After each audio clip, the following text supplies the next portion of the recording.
how to speak perfect English. Good afternoon, ladies and gentlemen. Please don't think that learning English is too difficult. Everything can be mastered if you work harder and practice enough. You can speak wonderful English and have perfect pronunciation if you just remember that learning a foreign language takes time.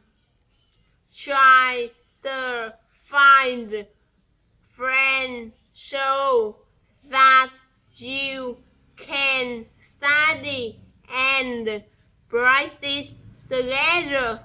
Don't bother worrying about your mistakes.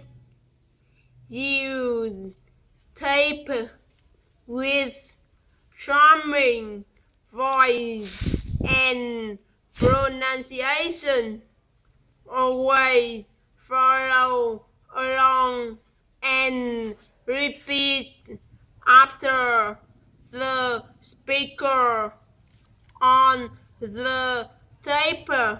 It's important to make English learning a part of your daily routine. You should take English as your food. Learn from everything, every mistake that you make.